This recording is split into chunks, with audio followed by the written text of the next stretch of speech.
Dalton Barlow, Here. Alma Hammond, Here. Tom Holm, Here. John Chatwin, Here. Nathan Burnham, Here. Rusha Darger. Here. Thank you. Alma, would you lead us in the Pledge of Allegiance? Yes. I pledge allegiance to the flag of the United States of America and to the republic for which it stands, one nation, under God, indivisible, with liberty and justice for all.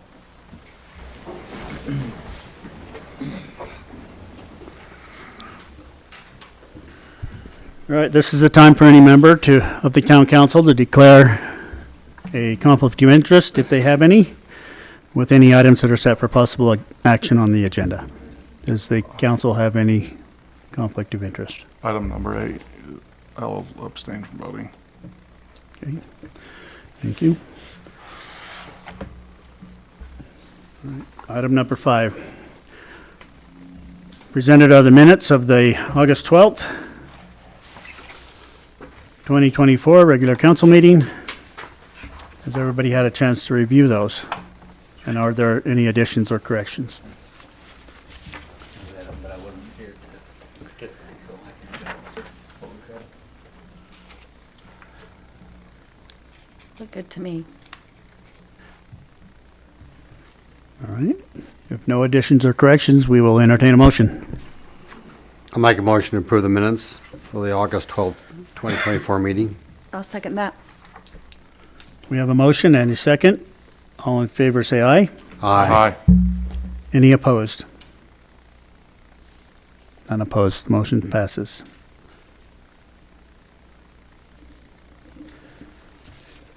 Okay, this is the portion of our meeting for public comment. Anyone from the public is invited to make a comment at this time. Please step up to the podium here. State your name. For the record, there's a standard time limit of 3 minutes per person. Although we welcome and invite your comments, no discussion or response from the council is required, and individuals should not anticipate any. Is there anybody from the public that would like to comment at this time? Okay, seeing none, we'll go ahead and close that portion. On to item number 7. Town manager and department reports. Airport manager, Waddell.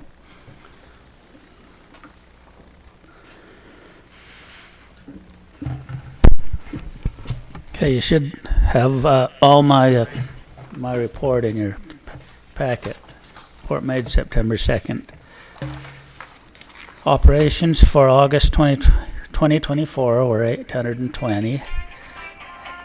August 2023, a year ago, then there were 550. So the traffic continues to increase.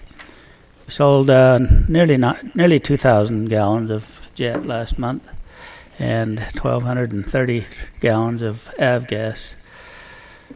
As far as the private hangars go, we have 3 people that have put money down on those hangars. Myself, my son Luke, Tim Johnson. They're being built at this time. We got some of our blue stakes done today so that we can do soil samples to decide whether we have to over-excavate or anything like that. And plans for the foundation, etc., are being put together right now. On our west parallel taxiway, because we had to do our bids before the FAA did their reauthorization, and we got down to the last day out of 90 days before the bids would have to be rebid. It's put everything behind, even though we did make that deadline. And the way it's looking now is our contractor wants to wait until spring to even start the project because of the fear that it's going to get too cold to pave. And they don't want to mobilize twice. So that's kind of the way it looks, is that it's not going to start till maybe March or something like that. And maybe Vince has some more information on that I don't know. Okay, so we had our fly-in last August the 30th. Had quite a big crowd, a pancake breakfast. We gave more rides than ever before. I think the figure was just under 300. It got a little windy, but it still was quite a success. We did get our air conditioning unit repaired on the terminal, and we've been doing a lot of mowing and brash around the airport. Been very busy with the West Wing aviation maintenance. Let's see. I think that's pretty much it for me. If you have any questions, I'll be glad to try to answer. Does the council have any questions for him at this time? Thank you, sir. Thank you. Okay. Is there somebody from the building department or Vance? Andrew indicated he probably would not make it tonight. He had some conflicts. His report's in the packet. On the Hilldale Street RA project, we're just doing the paperwork to close that out. On the South Central Street SSP CDBG project, they laid down pavement today, so it's getting closer. Should make that interchange quite a bit nicer. I had a question on that. Are they going to make a medium to cross the street from Dollar General to B's or anything like that? No, when we looked into that, the regulations on that were so onerous, we just opted to not. Okay. And then on the fire hydrant, where it says we have till August 20th to get the information back, did it all get submitted then? Yes, he gave me an update on that this morning. It's actually a good sign that they're asking for additional information, which he said he did get back to them. Oh, awesome. Okay, thank you. Any questions about the information in the packet? Okay. On the police, Rob.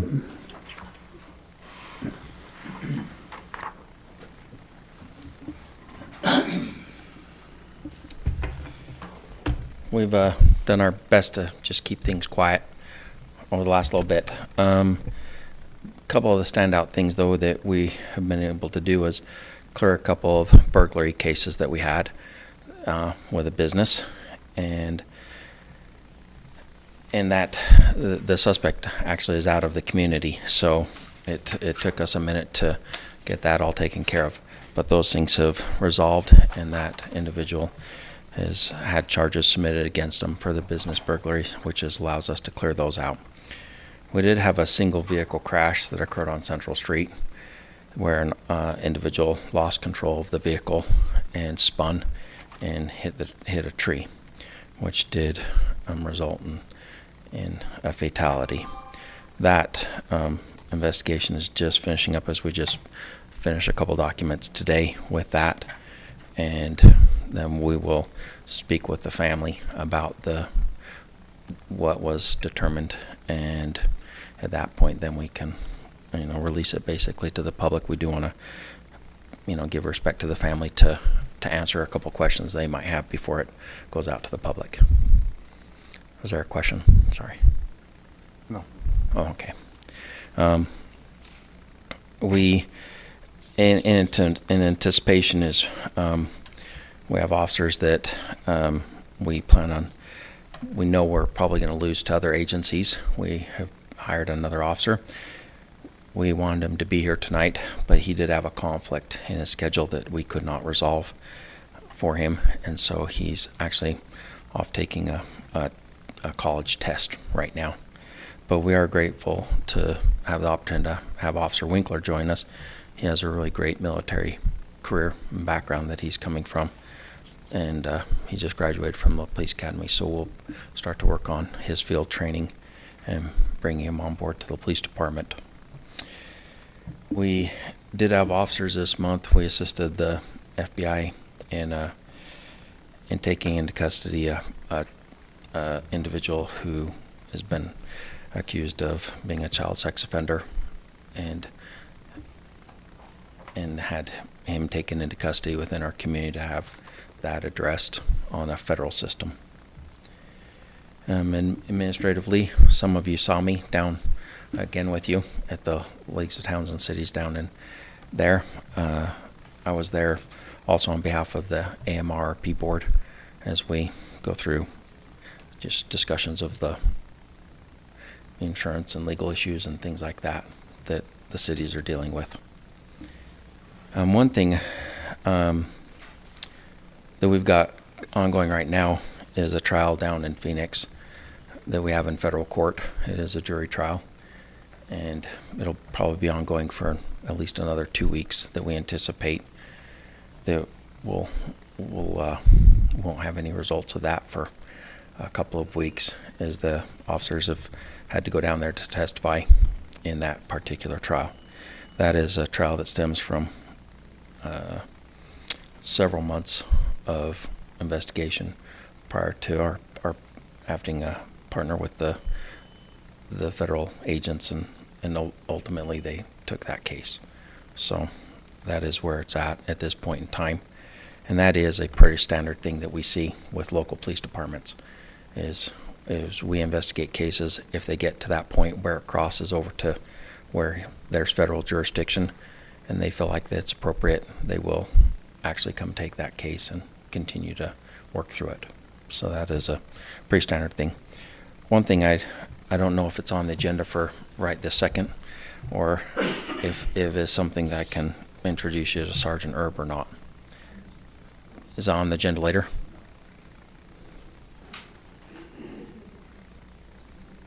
Right. So it's not on the agenda. It's something that he needs to do it as part of his report. Okay.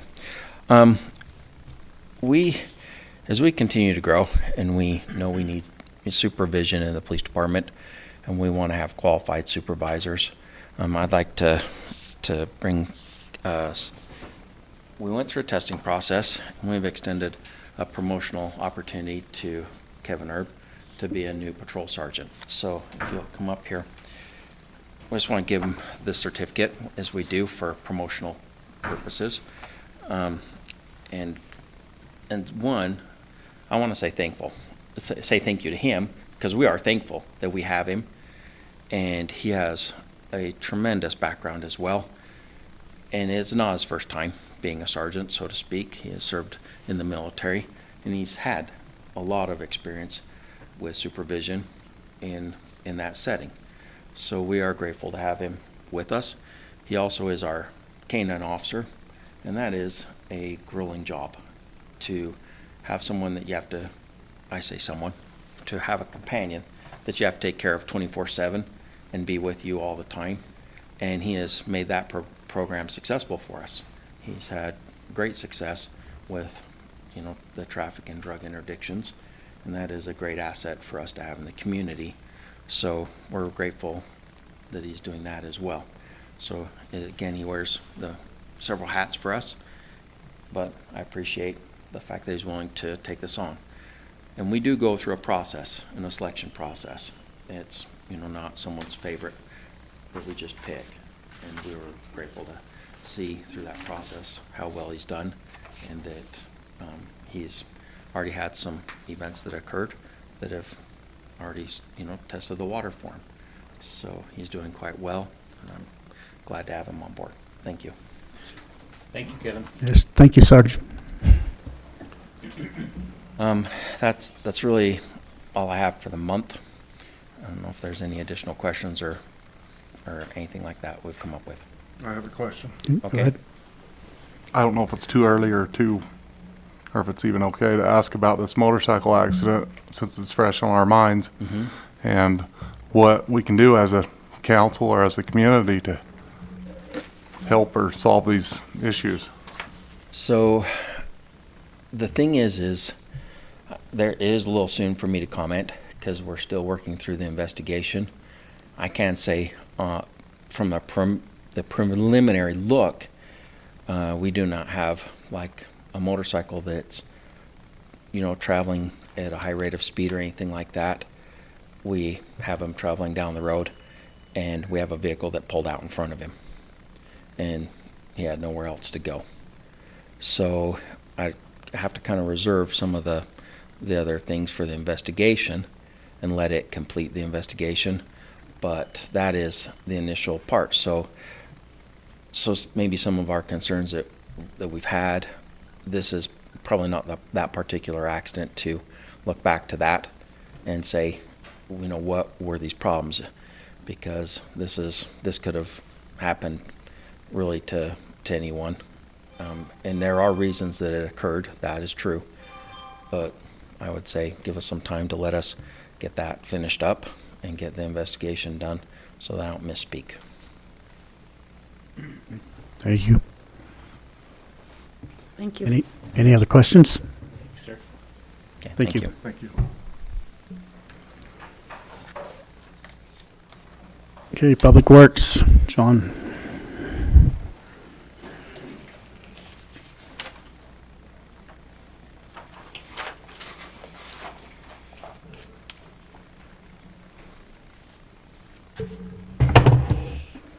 You can see the report in your thing is the main things we've been doing, the highlights. We've spent a bunch of time last month freshening up the yellow lines on a lot of the major roads in town. We tried to hit all the main ones. We have not done the one up Mojave up there in the Hilldale area until we're waiting until they get done with that project before because we know they're going to be doing some work up there, so we kind of skipped that area a little bit. We did Mojave, all of Utah Avenue, Central, Richard Street, and freshened up the lines as much as we could. So the guys spent a few days doing that. There are a lot of road signs that's been down. In fact, another one just this week, somebody ran over one of those signs out there by the airport again. I don't know why those are targets. We've replaced those so many times now. That four-way stop out there on Airport Avenue and Redwood. It just keeps getting hit.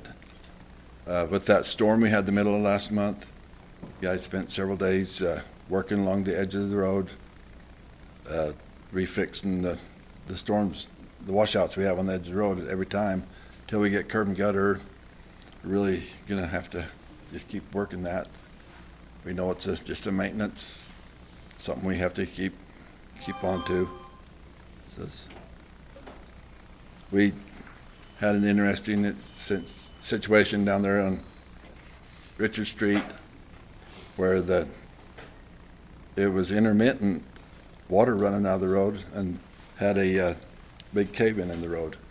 So we dug out and found out that the drain line from the water treatment plant that did the backwash went down and dumped into a manhole right there. And when they put the power into that new storage unit there, they went right squares through the center of that pipeline. And so it only run when they were doing the backwash. So it took us a while to figure it out. We dug it out, was able to pack it back in, pack a full road base, and the contractor was there paving that day. And we really appreciate Tom Holm and his crew. They actually donated about 3 or 4 yards of asphalt. We had it fixed before the end of the day. It was clear asphalted and back on. So I want to really appreciate that. You guys have been working a lot of little projects, cleaning up, working on the planter strips, working the edge of the road, trying to make it better. There was that situation of the man we've been getting the oil from over in Fredonia. He had lightning hit his plant, shut him down. He put a new pump in, thought he had it running, hooked it up, and it blew out some of the heaters on the pipes and stuff. So he had a man coming from Phoenix that knows about that, get it all set up. But now it's too late in the season to chip seal. He said if we could wait till we can start in May next year, we'll be top of the list to finish up some of these projects we've already started, get them chip sealed up. It'll still be this budget year, but it'll be just in the spring instead of the fall. But we've got them tied in enough with one layer, most of them, so they should hold through the winter. So, questions? Okay. Council have any questions? Sure appreciate the stump removal on Johnson and over here, is it University? I sure appreciate and glad to see the community coming up. Still have a lot of comments about an irrigation pipe over on, over by the sidewalk on Central. It was that one with all the little things down the side. Yeah. I don't know whose that belongs to. It's when that was I've- a field out there. It's a I've scrap called aluminum. around and nobody's claiming it. I think we ought to just pick it up and Put it in our stake put fund. it in our stuff. We'll put it in our scrap aluminum fund, so, Yeah, exactly. all right. Uh, I'll have the guys pick it up. Also, one question, I guess it's not really for John. When we get done with the project on Richard Street and striping, have we done any looking into a bike lane on Richard Street or any of the streets? We haven't really talked about it too much. It's one of those projects we'll get working on as we find time, but we haven't forgot. It would be cool to get that done if we're going to do it before, before we stripe it a different way. Yeah. I'll get with Vance and we'll talk about that some. Any other questions? Thank you. All right, Nathan, unless Jerry's here somewhere. Yep.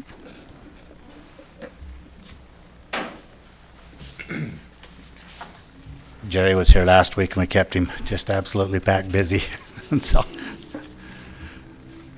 I believe you've got my report in your packet. Okay, so just to comment on that a little bit, I feel like we really had a good, very productive meeting in Phoenix. Went down to a gas convention and were able to meet with a lot of the officials that write the rules, as well as a lot of suppliers, and felt like it was very, very beneficial. We got a lot of questions answered on some of our equipment that we have currently, they are currently using, and it was really quite interesting. They talk about a lot of their major concerns is this upcoming election could hugely affect the whole gas industry, just because of the different parties and their policies, and so there's definitely a lot going on at the federal level in whether to ban natural gas, and different states have, and so far we've been done well, but it's quite informative. But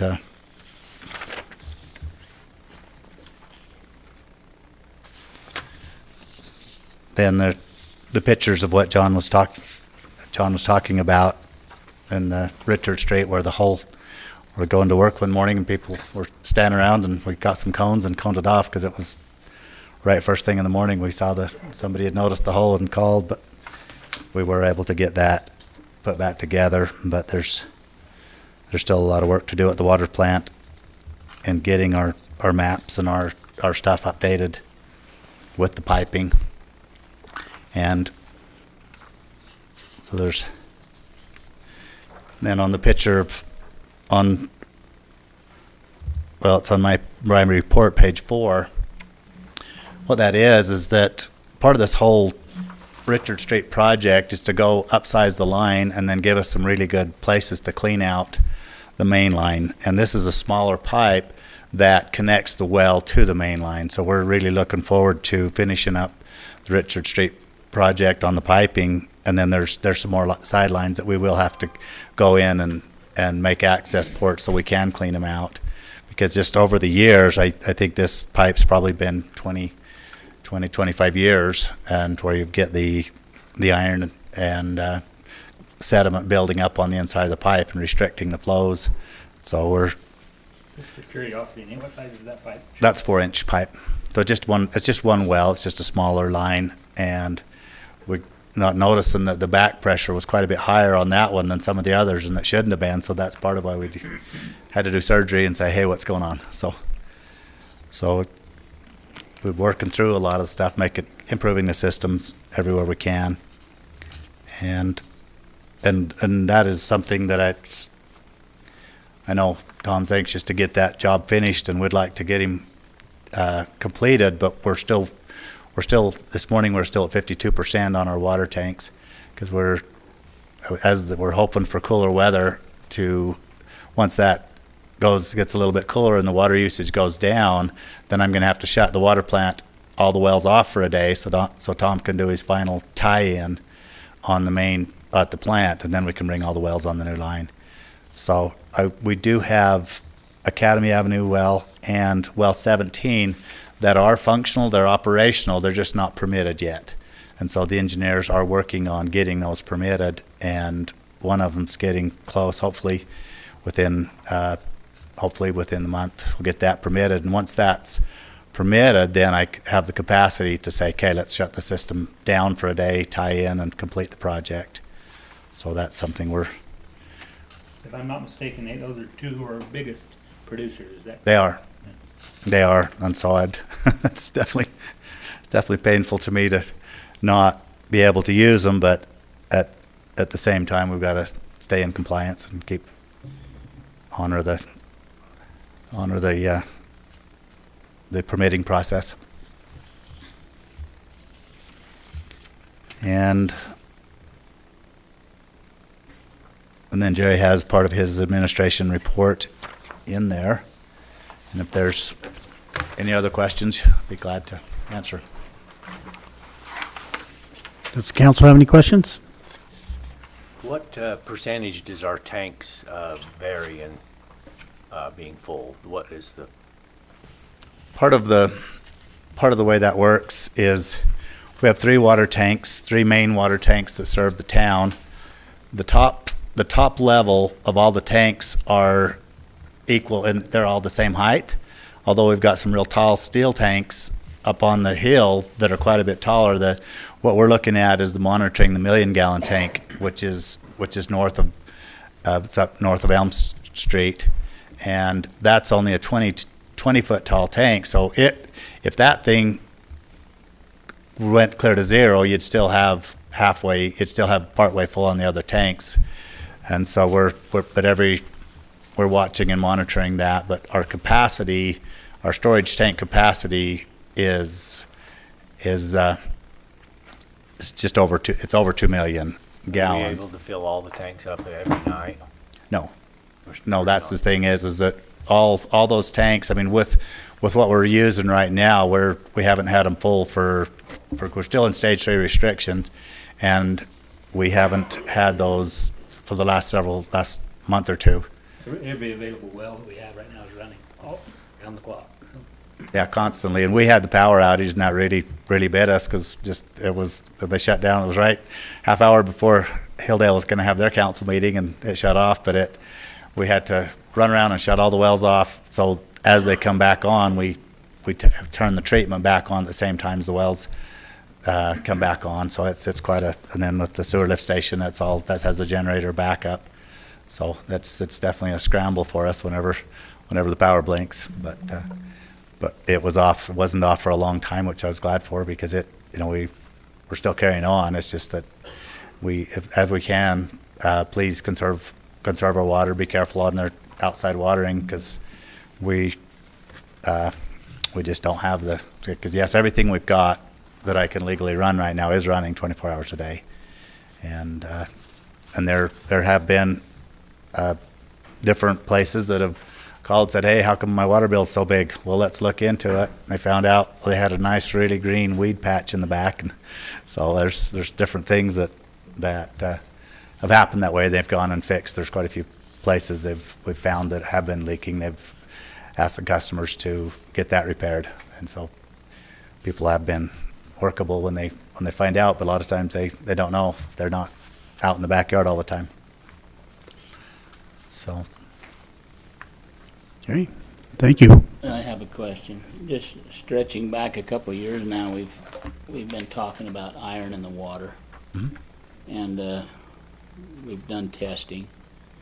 But I'm trying to figure out how the testing at the plant shows that there's no iron in the water, but looking at this picture with iron buildup in the pipe, I'm wondering what's going on here. Okay, there is a huge amount of iron in our incoming raw water.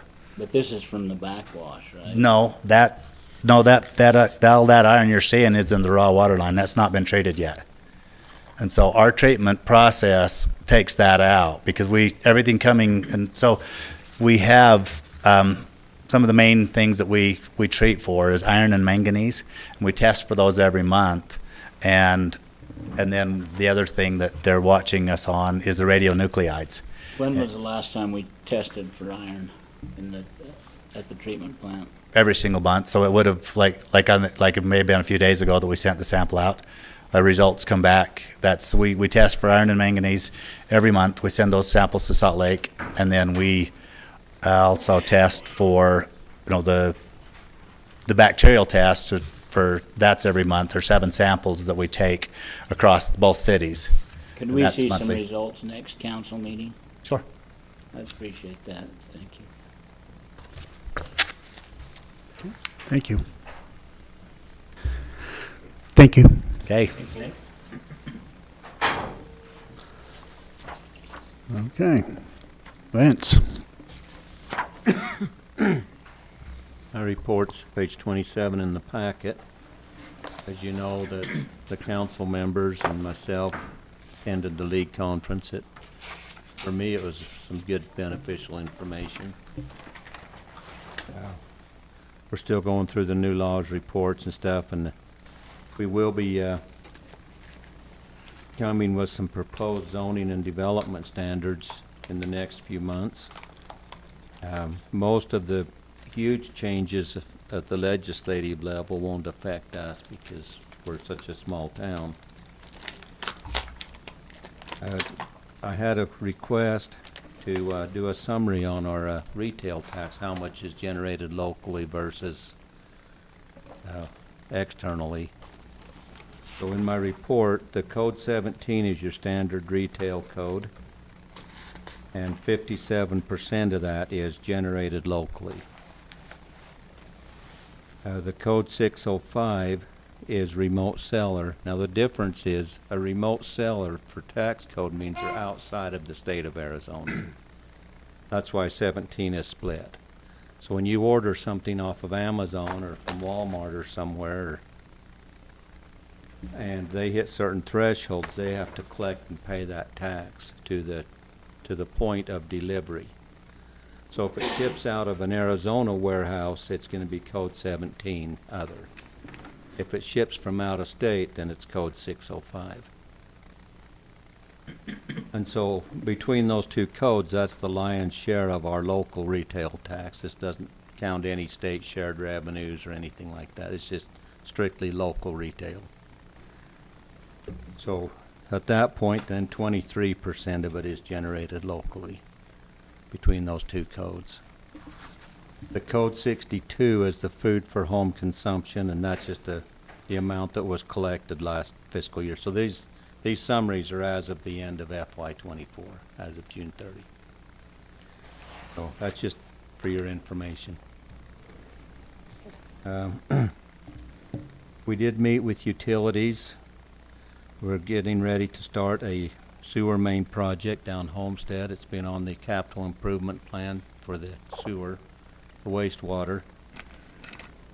So we'll be starting the engineering on that with construction probably next year sometime. Things that come out of that meeting was for the utilities, streets and roads, and so on, to meet once a month for a coordination meeting. We just came to make sure we're all staying on the same page on these projects. We already mentioned the South Central Street project, the ARPA wells Nate's given some update on. Planning and zoning, we are still spending quite a bit of time on those.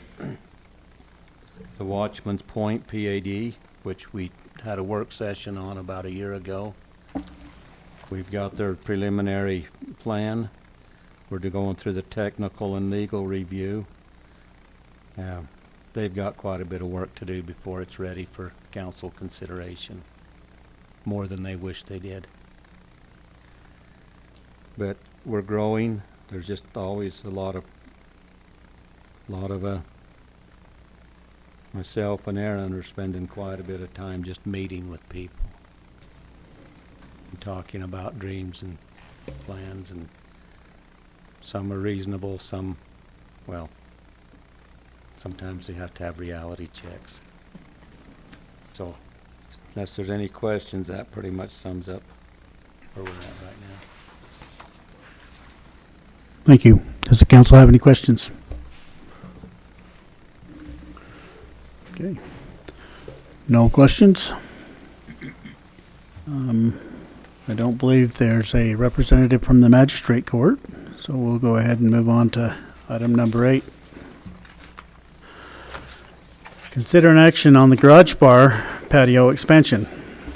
Shirley.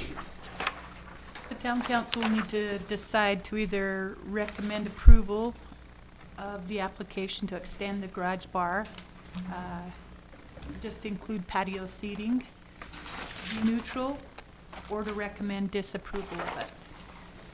The council decision will then be forwarded to the state liquor board with supporting reasons if the decision is to not approve it. The state liquor board will then hold their own hearing and make a decision on the issue. Okay. All right. Does the council have any questions or comments on that? Just something that came to mind here. So it says to accommodate bands and other events on the patio as far as that goes. How does this relate to our noise ordinance and you know, if we have bands there into the night as far as that goes, and it's pretty easy to hear around this area of town, all that stuff. There's times of day they would need to be done. And I don't have those numbers right off the top of my head. But I'm not we can- objecting, I'm just wondering how it affects everybody in this Right. area. You've got a lot of retail and commercial right here, but there are homes that are not too far away. Right. I can answer, I mean, if I want to Yeah. step down. Go ahead. If we get a complaint, we'll shut down. We've already talked to the neighbors in the closest houses and says if there's any problem, we'll shut her down. No, I appreciate it. Anybody else have any questions or comments? If not, we will entertain a motion. I'll make a motion that we approve it. I'll second that. Okay. We have a motion and a second. All in favor say aye. Aye. Any opposed? I abstain. One abstained.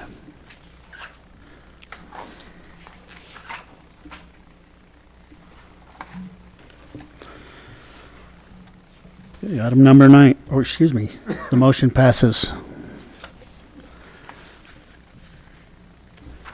Item number 9, considered zoning map amendments. Redstone Mesa Partial, 404-27-107, from ag to, and it looks like there's 3 different parcel numbers. Vance, can you speak to There's this? 3 different parts, and so I'm recommending you take action on each of them individually.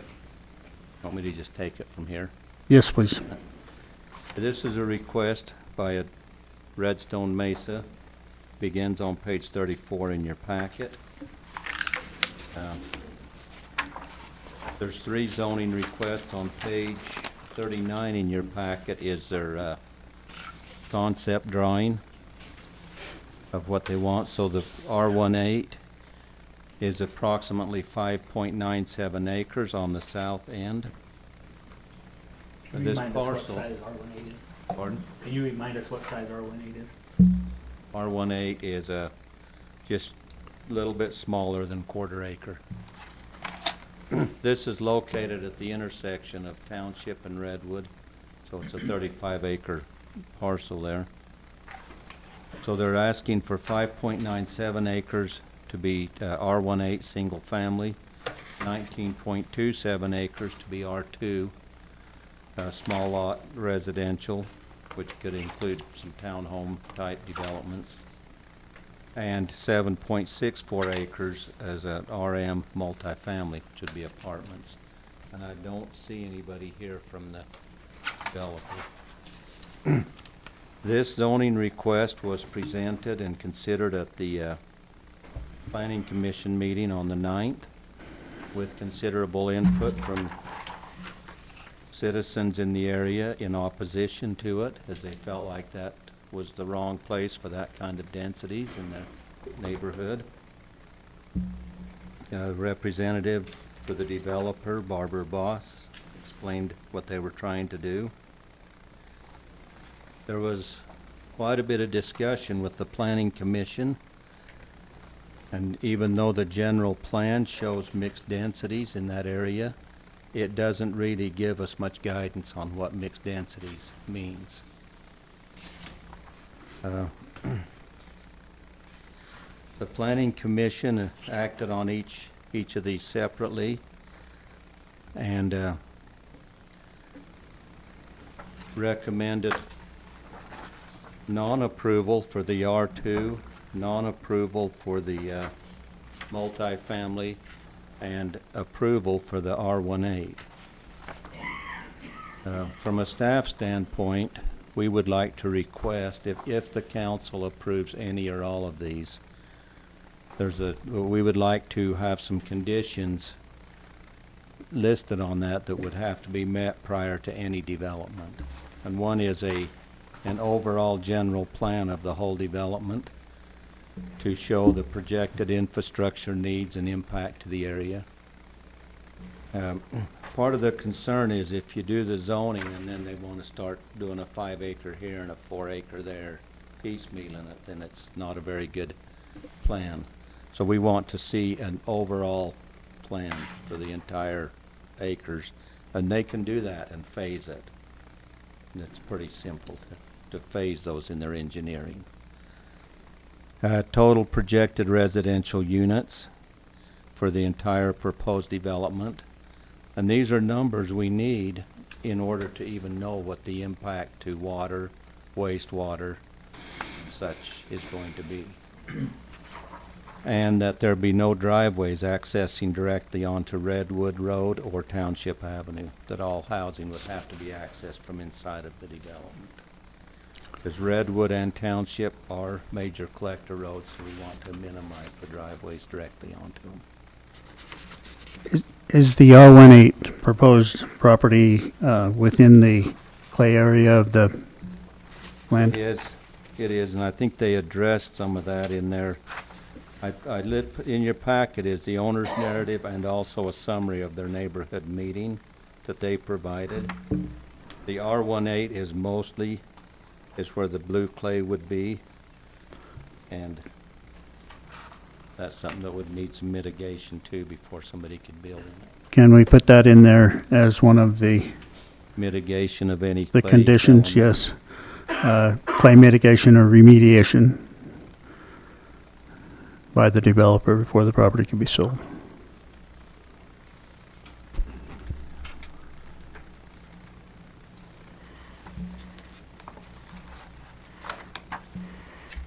Can I comment on this?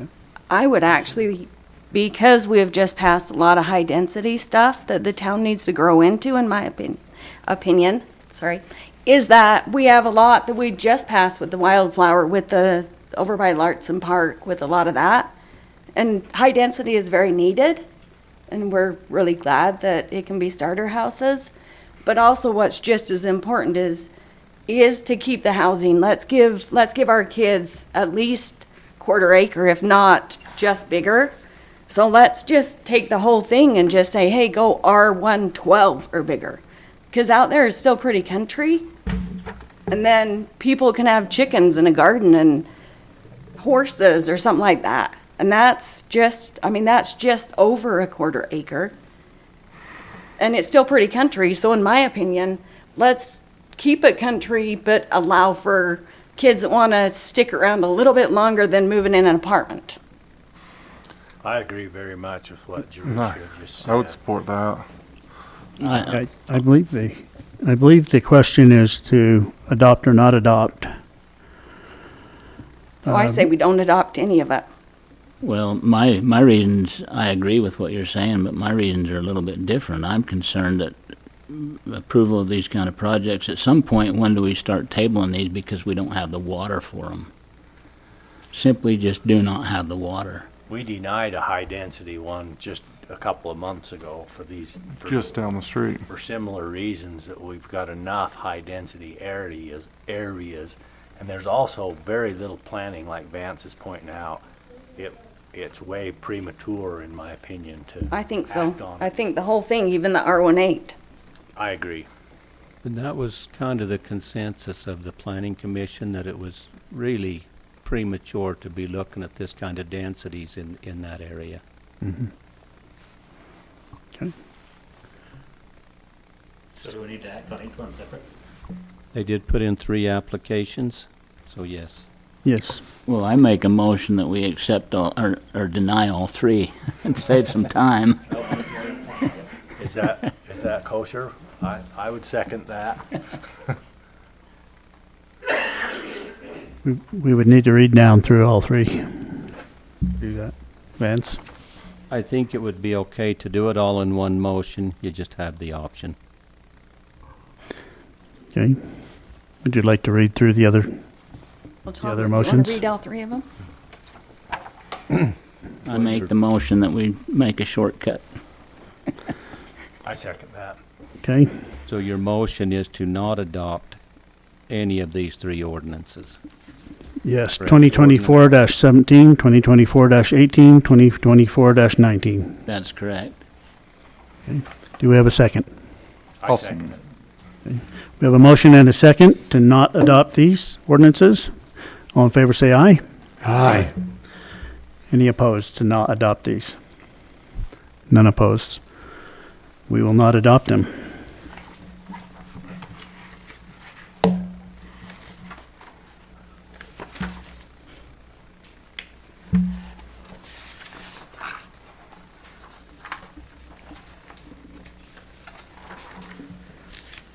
Okay. Item number 10.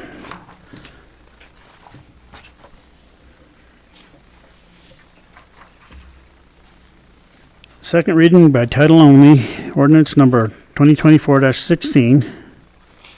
An ordinance adopting amendments to the town code, title 15, chapter 152, zoning code to conditionally permit multifamily use in certain single-family resident zones. Vance?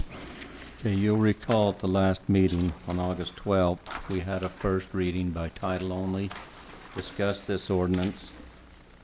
It's now presented for a second reading by title only and possible adoption. If you want, we can review what the ordinance does. If it wouldn't take too much time, I'd like to hear it.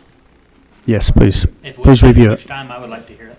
Okay, basically, it would allow some of these larger homes in a single-family residential to be converted to multifamily through a conditional use permit. On page 4 in your packet is the ordinance that spells that out. They would have had to have been occupied as a residential unit prior to the adoption of the zoning code, April 13, 2020. So an empty shell at that time does not qualify. And does that also mean that if later on, somebody can't go wipe the house out and take the zoning and convert it to No, something the- else? The conditional use, if the building is destroyed, the condition is gone Okay. that allowed that condition. Whether it be destroyed by fire or demolition or, Okay. So if someone has a basement, is that considered they can add on to it and have this? no, Or? not unless they were living in that basement prior to April 13, Okay, 20, okay. or somebody was. It was used as a residential. So that means somebody had to live there, had to have a valid utility service to it. Okay. They will only be considered for approval in the Short Creek subdivision sheets 5 through 28, as recorded September 26, 2017. So that follows the flag lot ordinance that we did a while back. And they will not be approved in any new single-family subdivisions, even in those sheets. So if somebody's breaking out an area and they're doing a single family, they can't put one of these in there. And then the development standards to be required are listed. They have to be residential units. The overall size, we will allow them to increase the residential area by no more than 10%. So if they need to add a dining nook or something to make it livable, we give them some room to do that. additional residential buildings will not be permitted with the exception of auxiliary dwelling units that would otherwise be permitted in the underlying zone. The site plan, meeting the development standards of the town, will have to be completed and approved prior to issuance of a building or remodel permit. So it's basically the same requirements as any other multifamily that way. And the finished structure will have to meet the applicable building and fire codes for the size and number of units created. And then signage in accordance, so your street address and your unit numbers have to be prominently displayed. Would council have any questions? I do. What do we do about the ones that are already in, have never went through the remodel or building permit that's already doing this? We'll do what we can to help them come into compliance. I know there's some black market ones out there. Is this something that the planning commission looks at? Yes, the planning commission did review this code. In fact, this is where the discussion started, was in the planning commission, how to address some of these. And do they feel like it's something it's necessary for us to? Yes, they recommended approval of it. Okay, any other questions?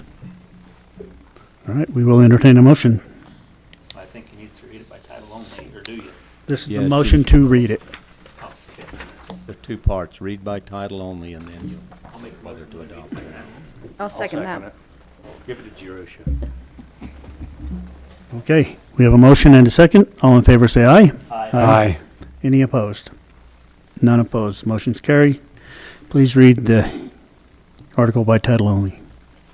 An ordinance of the mayor and the council of the town of Colorado City, Arizona, adopting amendments to the town code, Title 15, Chapter 152, zoning code. Thank you. Item number 11. Consider adoption of ordinance 2024-16. I'll make the motion to adopt it. I'll second it. We have a motion and a second. All in favor, say aye.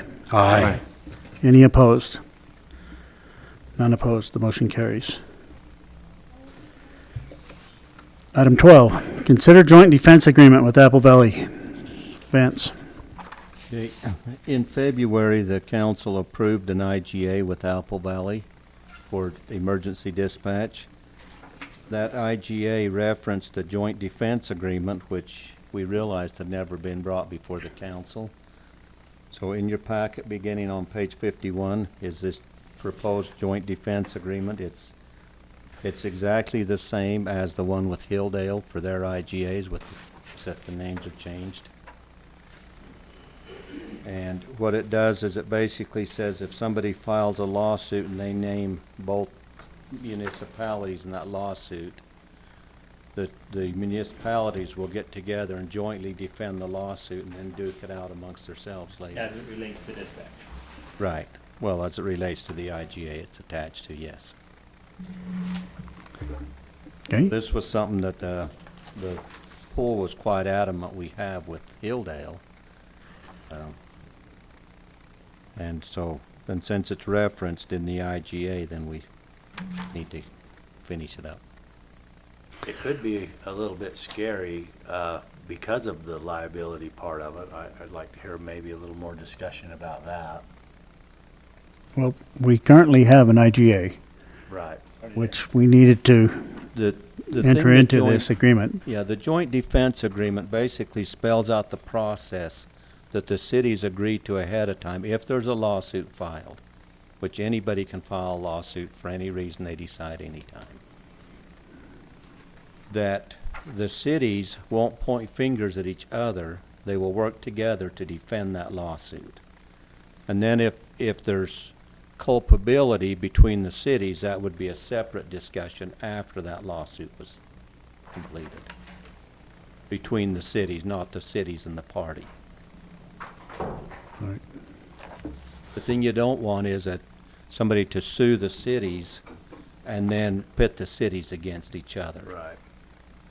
Well, I'm certainly in favor of helping Apple Valley and But together Apple with Valley them. will pay Colorado City for the service, or what? Apple Valley is currently paying us, a fee for emergency dispatch services for their fire and services. It's not a lot, but it's some. Based on call volume. Will it cover the cost for their part of this? It's covering the hard cost of providing that service to them, yes. It's a start. Okay. Does the council have any other questions?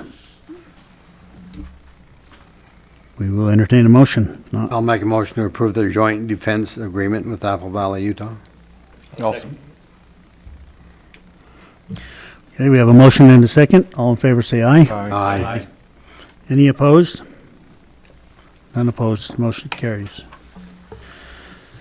Consider grant, item 13, consider grant agreement with Arizona DOT Aeronautics for wildlife fencing, fence skirting, Vance.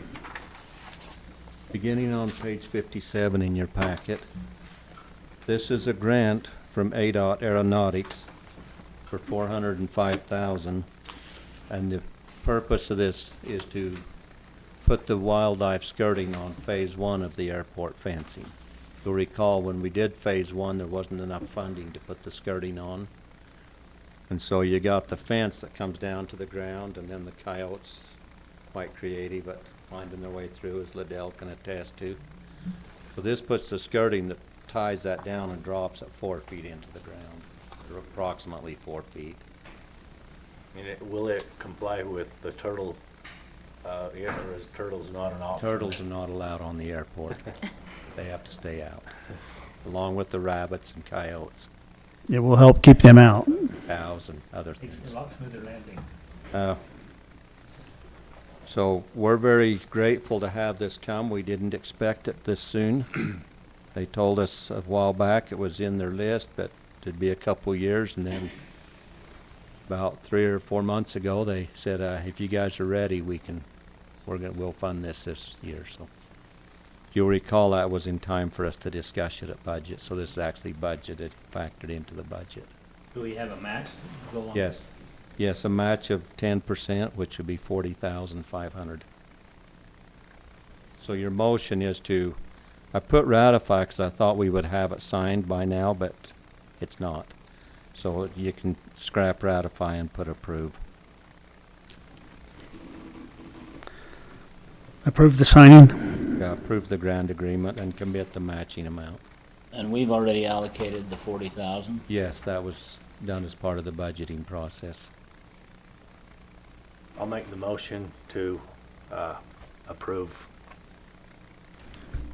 Okay. match, the funding match and I would subsequent things. I'd Yep. second that. We have a motion and a second. All in favor, say aye. Aye. Any opposed? None opposed. The motion carries. Item number 14, consider call of election for direct election of the town mayor. Shirley. Back in May, the staff was directed to do a little more research for answering some of the questions the council members had at that time regarding the amendment process for selecting a mayor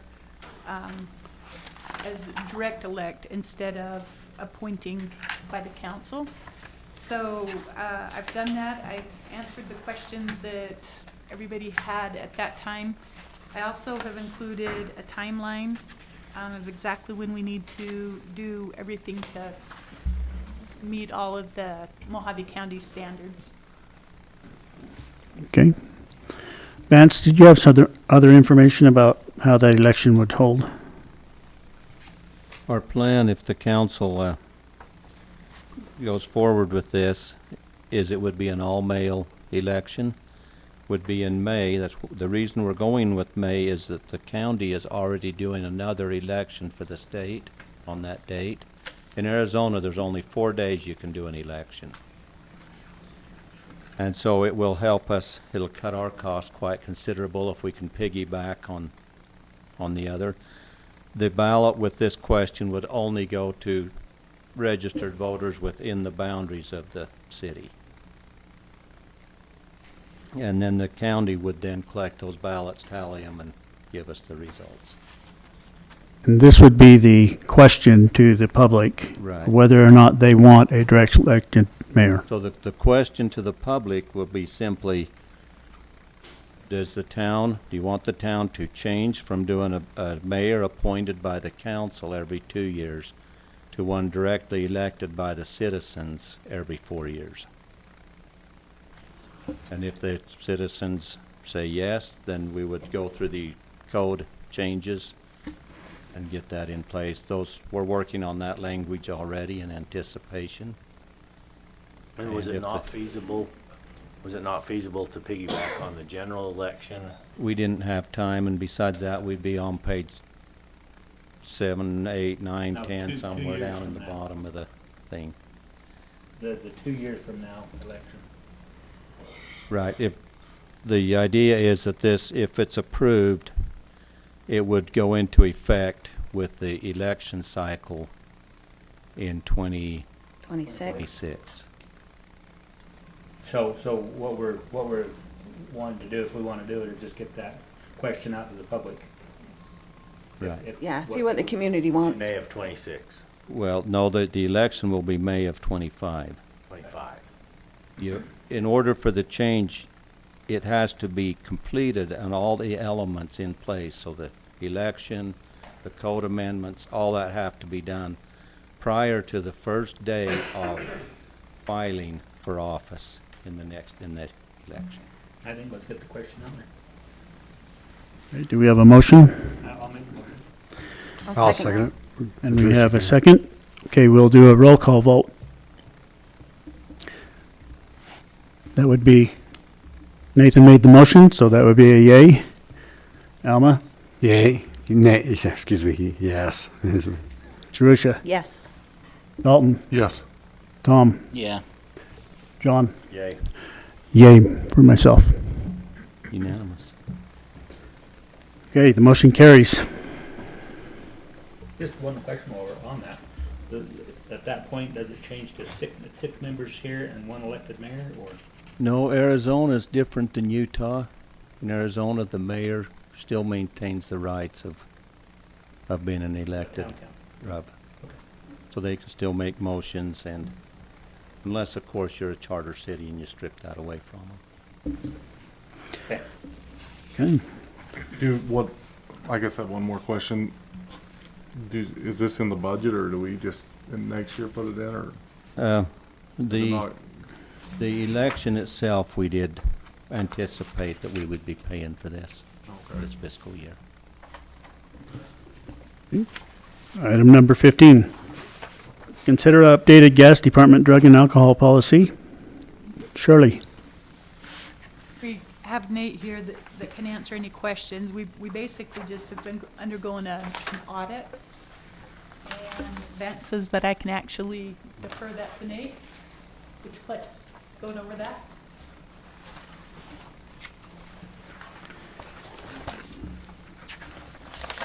That was way too easy. Thanks, Nate. I have no problem defending this one. We've had our drug and alcohol policy program in place, but our alcohol policy still says Twin City Power. The current one that's been adopted was back when the power company started the gas. And during our last audit with Arizona, there's been quite a few rule changes from the federal level in the way they handle each different case. So we have the random drug tests and then any accident and that, but there's just some. So what we did is we were not in compliance with all of the new rules, and Arizona has given us some time to bring this, to get this in line. So I don't have an exit letter from several months ago from our last audit, but we've hired Veriforce to help us with this, to bring all the language up to the standards, up to the modern, up to what the federal requirements are. And where this is a fairly substantial change as far as from the old one to the new is why we wanted to bring this to the council. The utility board has approved it, and the Hilldale City Council will consider this tomorrow night. And and Charlie's done a good job on this too, working with us and This basically goes through and names the officers, who the supervisors are, what the protocol is, what, when somebody goes for a drug test, they have to submit that to a licensed medical professional who is qualified to interpret that test and then pass the reading on to the department. And so this just cleans all that up, and it combines the drug policy with the alcohol policy all in one document. And so that's what that is, and if there's any questions, I'd sure be happy to answer them.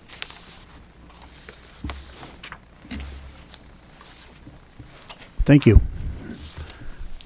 No questions, we will entertain a motion. I'll make a motion to approve the updated gas department drug and alcohol policy. I'll second that. We have a motion and a second. All in favor, say aye. Aye. Any opposed? None opposed. Motion carries.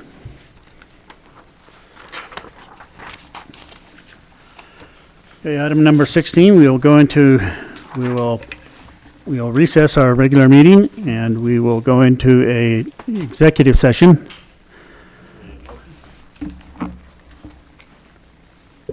Yes, we need a motion to go into an executive session.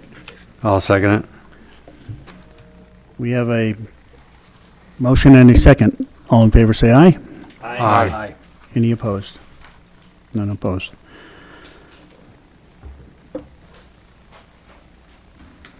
Okay, we'll go into an executive session.